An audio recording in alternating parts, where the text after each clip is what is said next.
네, 12월 임시국회 회기 중인 국회 내일 본회의를 열어서 부동산 3법 등을 처리할 예정입니다. 한편 한 달 보름 정도 앞으로 다가온 새정치민주연합의 전당대회를 앞두고 당권 경쟁은 더욱 치열해지고 있습니다. 취재기자 연결하겠습니다. 김웅래 기자. 네, 국회에 나와 있습니다. 먼저 내일 국회 본회의에서는 어떤 안건들이 처리가 되죠? 우선 관심을 모았던 부동산 3법이 처리됩니다. 물론 아직 법사위 심사 단계가 남아있기는 하지만 여야 합의 사항이기 때문에 내일 오전에 열릴 법사위도 무난히 통과할 것이라는 전망이 우세합니다. 부동산 3법이 국회를 통과하면 재건축 초과이익 환수제 시행은 앞으로 3년 동안 미뤄지고 민간 택지에 대한 분양가 상한제는 시장 상황에 따라 탄력 적용됩니다.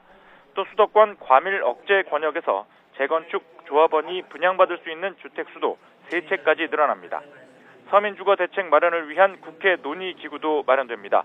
여야는 내일 본회의에서 서민주거복지특별위원회 구성 결의안을 처리할 예정입니다.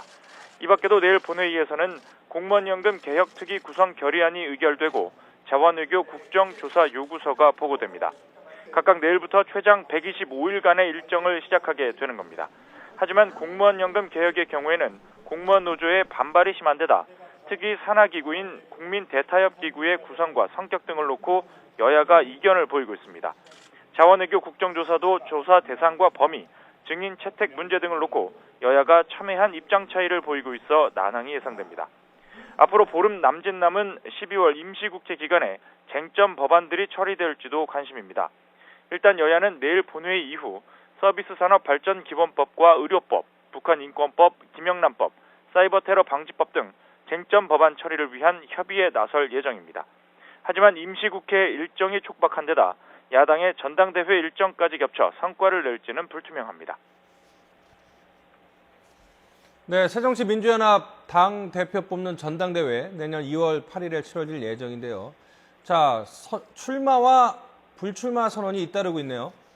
그렇습니다. 최근 당 비상대책위원을 그만두고 당대표 출마를 준비해온 새정치연합 박지원 의원이 오전 11시 국회에서 출마 회견을 열었습니다. 박 의원은 회견에서 국민이 원하는 강한 야당을 만들겠다고 다짐했습니다. 또 당원이 원하는 통합 대표가 돼서 내후년 총선과 그 다음에 치러질 대선에서 반드시 승리하겠다고 말했습니다. 박 의원은 특히 자신은 정권을 다시 찾는 일 말고는 어떤 사심도 없다며 당권, 대권, 분리론을 거듭 강조했습니다.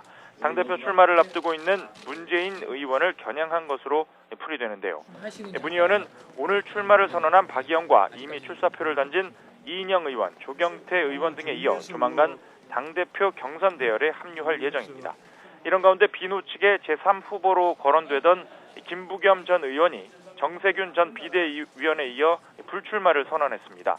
자신의 정치적 목표인 지역주의 타파를 아직 이루지 못했다는 게 이유인데 김 전 의원의 불출마로 새정치연합 전당대회는 박지원 대 문재인, 문재인 대 박지원의 양강체제로 치러질 가능성이 높아졌습니다. 지금까지 국회에서 YTN 김웅래입니다.